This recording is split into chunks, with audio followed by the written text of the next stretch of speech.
ओम श्री शारदा गणपति गुरुभ्यो नमः।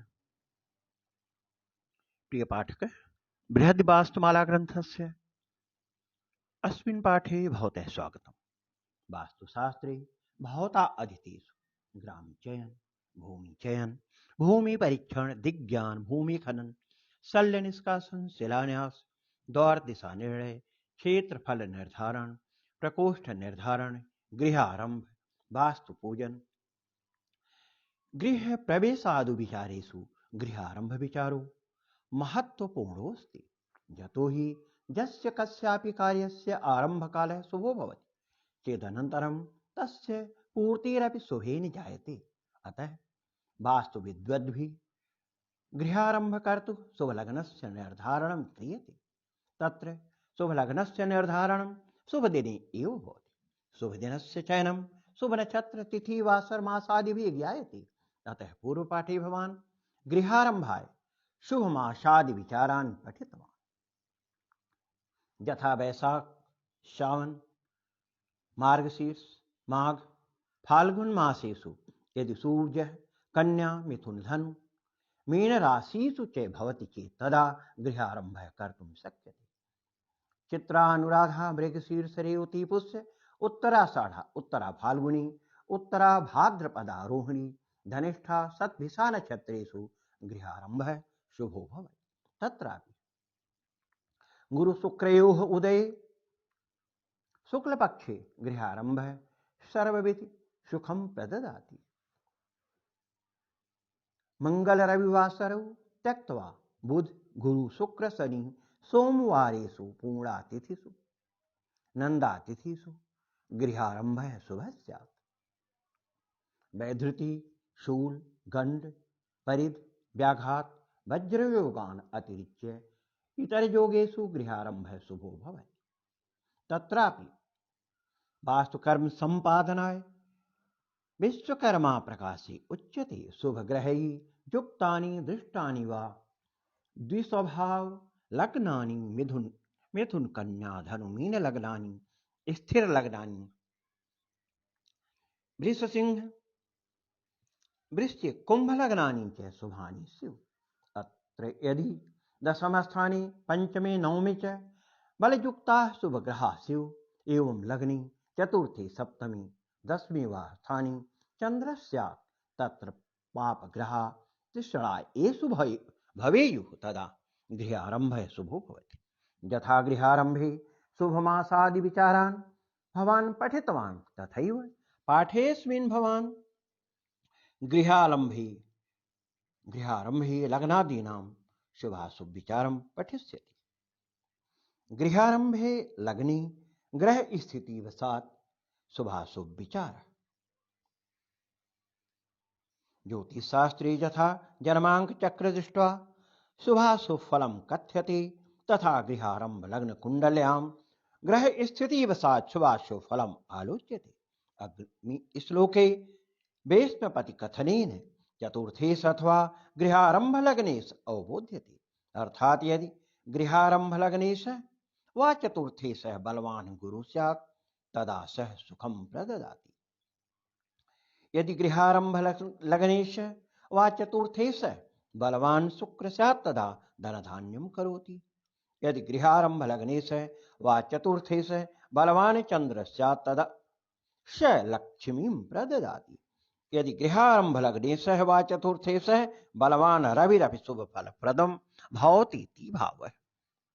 एते गुरु शुक्र चंद्र सूर्याः चत्वारः यदि स्वनीचरासौ गता अस्तंगता वा स्युः तदा ते निर्बलत्वं भवन्ति। अर्थात् उपयुक्ताः ग्रहाः सशुभ फल प्रदाने अक्षमा भवन्ति। पुनरपि एकयोगः अत्र उच्यते।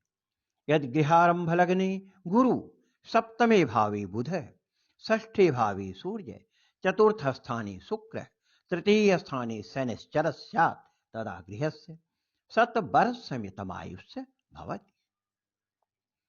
वास्तुराज वल्लभे गृहायुष्य विचारः। जीवः सौख्यं मुपाकरोति भृगजो धान्यं श्रियं चंद्रमा सूर्यो भीष्म पतिश्चतुष्टयमिदं नीचास्तगं दुर्लभं जीवी लग्नमुपागते शशिसुते जामित्र गे अर्केरिपौ सुक्रीव जौसनजे सहजे सनौ च सरदा गेहं सतम तिष्ठति।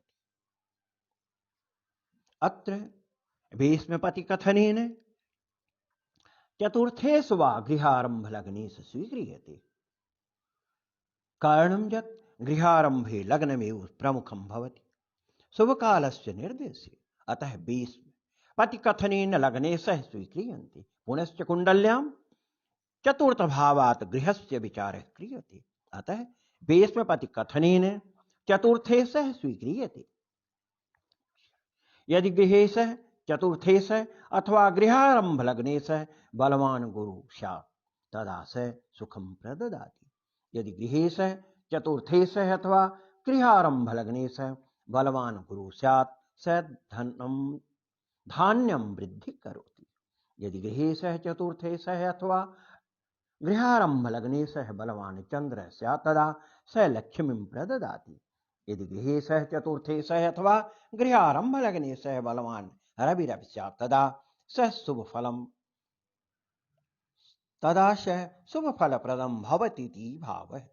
एते गुरु शुक्र चंद्र सूर्याः चत्वारः यदि स्वनीचरासौ गता अस्तंगता वा स्युः तदा ते निर्बलत्वं भूत्वा ते स्वशुभफलप्रदाने अक्षमा भवन्ति। पुनरपि एकः योगः अत्र उच्यते। यदि गृहारंभ लग्ने गुरु सप्तम भावे बुधः षष्ठ भावे सूर्य चतुर्थ स्थाने शुक्र तृतीय स्थाने शनैश्चरः स्यात् तदा गृहस्य शतवर्ष मितायुष्य भवति। प्रकारान्तरेण गृहायुष्य विचारः। भृगुसुतः इह लग्ने ह्यागे अर्के चखेगे गृहमपि शतमब्दान अस्थायि केन्द्रे सुरेज्ये दुगुणमपि च शुक्रे मूर्तिगे विक्रमे अर्के सुरगुरुसुत संस्थे भूमिपुत्री च षष्ठे। इह अत्र अर्थात गृहारंभ लग्ने भृगुसुते शुक्रः स्यात् आयगे अर्के हि एकादशे सूर्ये सति खेगे दशमे बुधे सति केन्द्रे सुरेज्ये केन्द्रस्थाने गुरो सति च हि नूनमेव तदा गृहमपि निर्मितं भवनमपि शतमब्दानस्थायि शतवर्षमितम् आयुष्यं धारयति।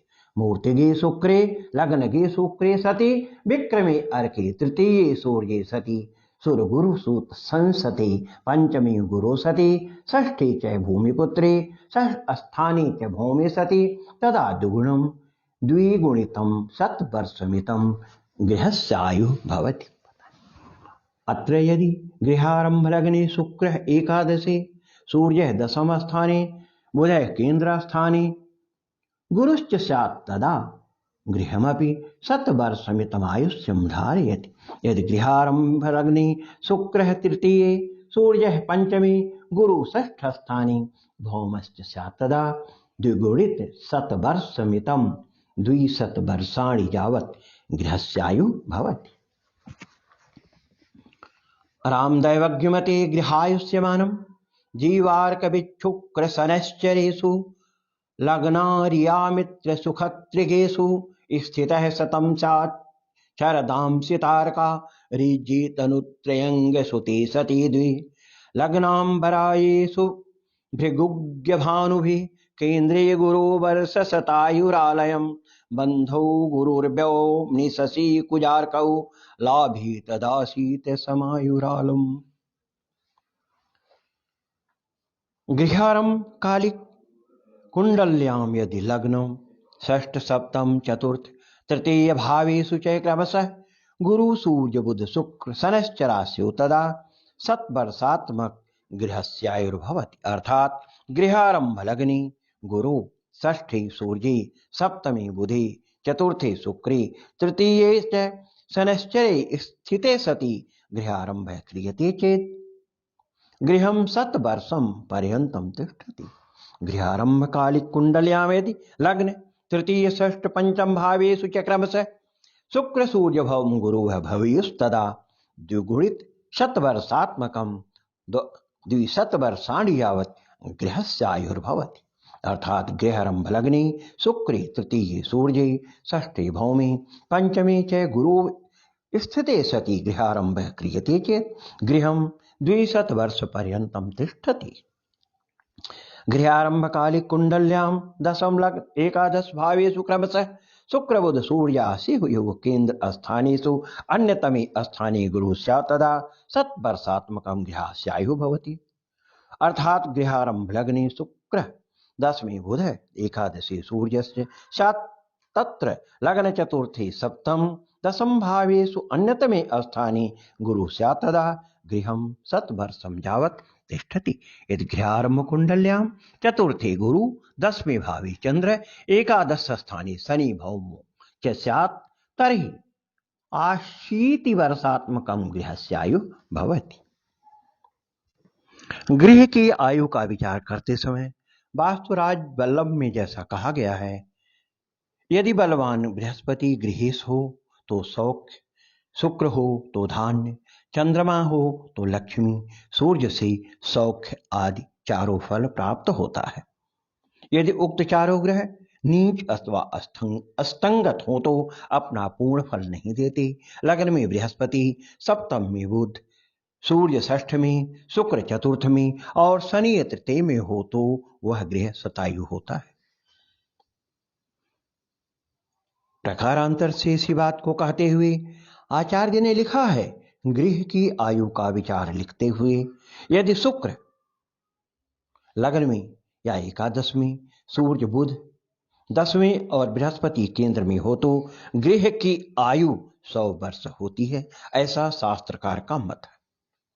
शुक्र लग्न में, सूर्य तृतीय स्थान में, बृहस्पति पांचवें में और मंगल छठे में हो तो गृह की आयु 200 वर्ष की होती है।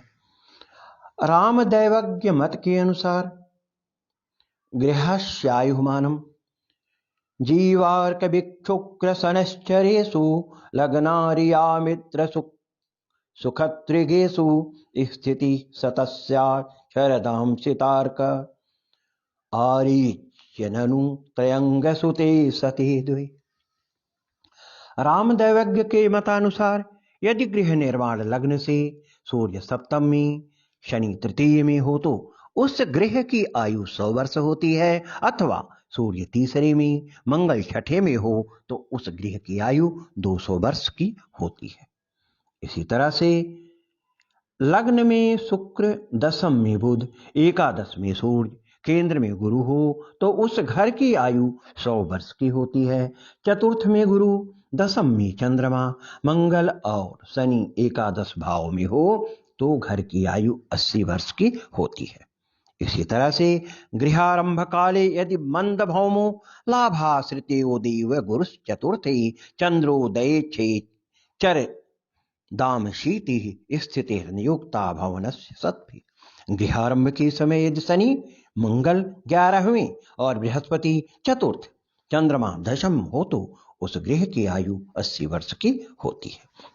इस तरह से गृह की आयु का विचार करते समय ग्रहों की स्थिति विचारणीय होती है। ग्रहों की स्थिति और उसके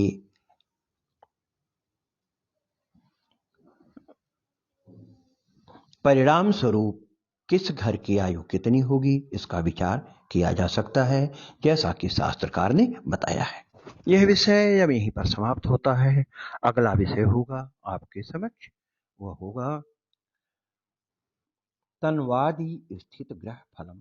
विभिन्न भावों में ग्रह की स्थिति के परिणाम स्वरूप गृहेश को किस तरह के फल की प्राप्ति होती है इसका विचार करते हुए यहाँ पर वर्णन आया है कि लग्नेयर्के वज्रपात सात कोशहानिश्च शीत गौ मृत्युर्विश्वभरम पुत्रे दारिद्र्यम रविनंदने जीवे धर्मादिकामास्यु सुतोत्पत्तिश्च भार्गवी चंद्रजे कुशला शक्तिर्जनस्यायु प्रवर्धते।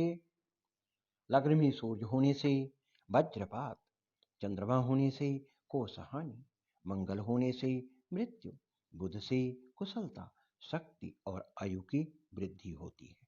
बृहस्पति से धर्मादिक कार्यों में रुचि और शुक्र से पुत्रोत्पत्ति तथा यदि लग्न में शनि हो तो गृह गृहेश को दारिद्रता का सामना करना पड़ता है। इस विषय को यहीं पर विराम देते हैं।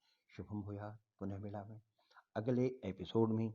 हम पुनः तनवाद स्थित ग्रह की चर्चा करते हुए विषय को आगे बढ़ाएंगे। धन्यवाद।